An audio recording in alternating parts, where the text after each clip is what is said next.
क्रांतीज्योती सावित्रीबाई फुले ह्यांच्याकरता आपण हा जो सावित्री उत्सव सर्व महाराष्ट्रभर केला जातो. तो खरा तर पूर्ण देशामध्ये केला पाहिजे.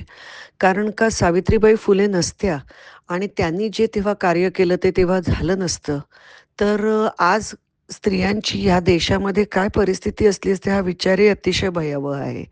कारण का आजही जेव्हा स्त्रियांच्या बाबतीत काही कामाच्या जॉब अपॉर्च्युनिटीज असतील, दुसरी काही क्षेत्र असतील जिथे अजूनही त्यांना प्रवेश नाही आहे किंवा प्रवेश करताना लोकांच्या भुवया उंचावल्या जातात.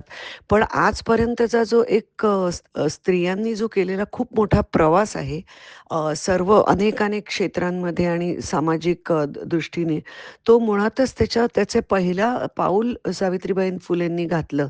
आणि त्या काळच्या समाजामध्ये कितीही आपण कितीही अगदी आपलं हे इमॅजिनेशन वाईड करून विचार करण्याचा प्रयत्न केला तरी त्या काळच्या समाजामध्ये एका स्त्रीने आधी घराबाहेर पडणं आणि ते पण ह्या कारणाने घराबाहेर पडणं, म्हणजे त्यांनी काय-काय त्याच्याकरता झेललं असेल ह्याचा फक्त आपण विचार करू शकतो आणि ते विचारही अतिशय म्हणजे भयावह आहेत, की काय-काय त्यांनी त्यावेळी झेललं असेल. कारण का महाराष्ट्रातल्या प्रत्येक एका स्त्रीला, प्रत्येक एका मुलीला शिक्षण मिळेल आणि आजसुद्धा दुर्दैवाने म्हणजे मी एक स्वतः कर्तृत्ववान आणि सक्सेसफुल व्यक्ती स्त्री असूनही मला असं दिसतं, की माझ्या आजूबाजूला, की माझ्या क्षेत्रात, इतर क्षेत्रांमध्येही अजूनही खूप प्रगती करायची आहे.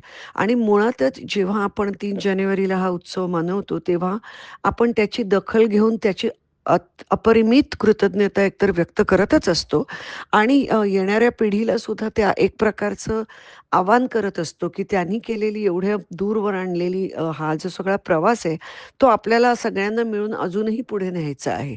त्यामुळे हा उत्सव म्हणून मला असं वाटतं, की सगळ्या देशभरच तो झाला पाहिजे. कारण महाराष्ट्र जेव्हा अग्रगण्य, महाराष्ट्र जेव्हा बुद्धिमान लोकांचा महाराष्ट्रातला मला नेहमी त्याच्याकरता आहे असं वाटतं, की नेहमीच असा सगळ्या देशाला ऑलमोस्ट अनेकानेक गोष्टींमध्ये दिशा दाखवणारं असं एक हे राष्ट्र आहे आणि ते महान त्या दृष्टीने आहे. त्यामुळे महाराष्ट्रातला त्याच्याकरता आहे असं मला नेहमी वाटतं आणि त्याच्यामध्ये सगळ्यात अग्रगण्य सावित्रीबाई फुले आहेत, जिथे स्त्रियांचा प्रश्न येतो तिथे आणि स्त्री शिक्षण हा प्रश्न येतो तिकडे. त्यामुळे ह्या विषयावर कितीही बोलू आणि लिहू तेवढं कमीच आहे. त्याची अपरिमित कृतज्ञता मनात ठेवून ती ज्योत खरी तर आपल्या मनामध्ये नेहमी राहिली पाहिजे आणि ती आपल्या सगळ्यांच्या मनात तशी तेवत राहील अशी मी ह्या स्पेशल दिवशी आशा व्यक्त करते. आणि मॅक्स महाराष्ट्राचे पण खूप धन्यवाद, की त्यांनी ते दरवेळी ह्या सगळ्या गोष्टींमध्ये जे काय करता येईल त्यांच्या दृष्टीने ते नेहमी करतात. त्यामुळे त्यांचंही अभिनंदन आणि धन्यवाद.